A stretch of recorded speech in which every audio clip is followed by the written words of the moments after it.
Hello, my dear students. How are you all? I hope you all are fine and doing well at your home. So, today in this video, we will continue the chapter 1 crop production and management of your 8th class science book. So, students, आपने इससे पहले video में इस chapter में सीखा कि किस तरह से क्रॉप के कौन कौन से स्टेप होते हैं और किस तरह से क्रॉप का प्रोडक्शन किया जाता है, तो हम उसी को पढ़ रहे थे।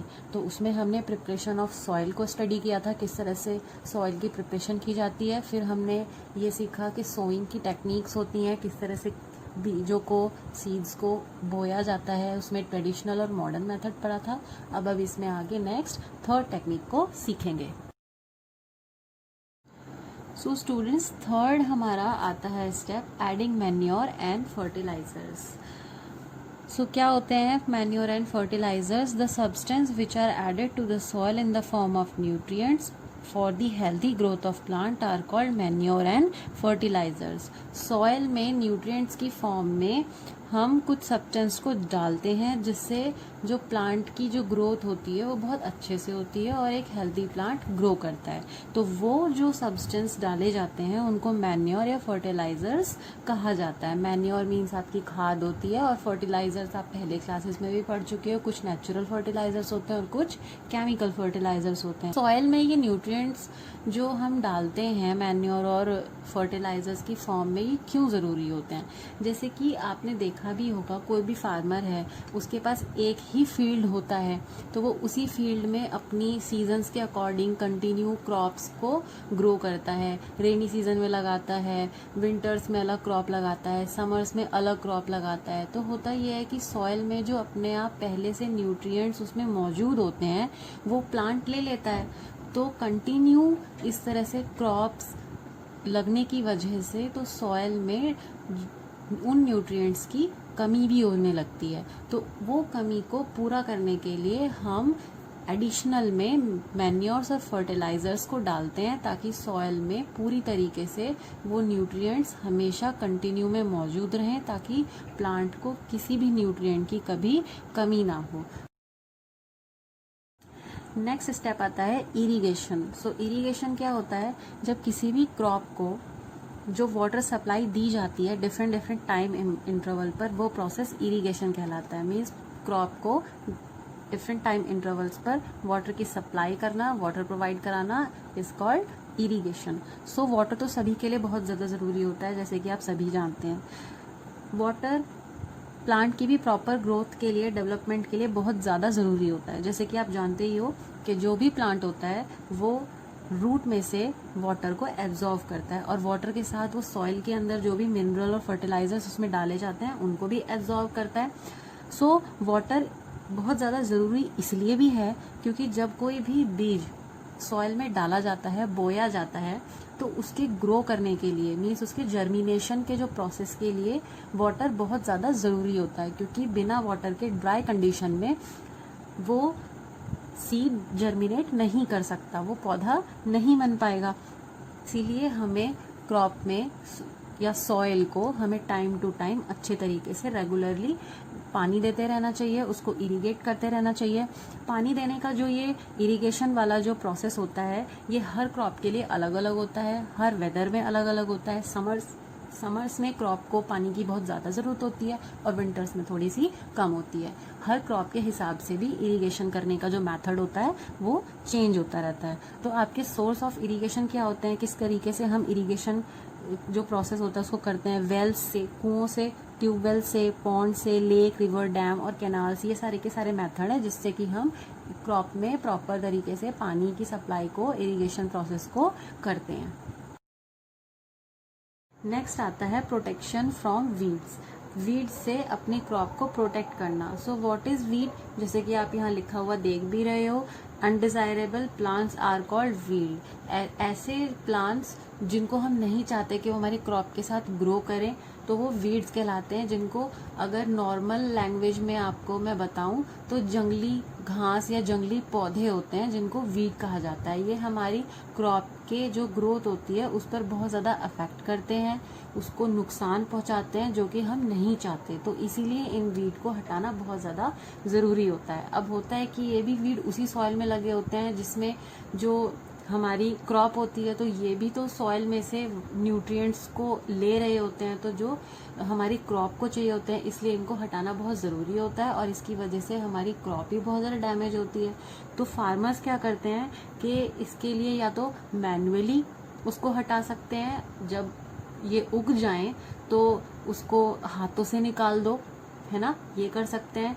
या फिर एक मेथड होता है, जब हम अपने सबसे स्टार्टिंग में आपको मैंने प्लोइंग मेथड बताया था कि जब प्रिपेयर किया जाता है सॉइल को, है ना, प्लो किया जाता है, तो उस टाइम पर जब बहुत अच्छी तरीके से हम सॉइल को प्लो करते हैं तो जो पुरानी क्रॉप के बचे हुए जो वीड्स होते हैं या उनकी जड़ें होती हैं या उनके जो सीड्स होते हैं जो इधर उधर स्प्रेड हो जाते हैं, तो वो उस प्लो करते हुए टाइम पर निकल जाते हैं।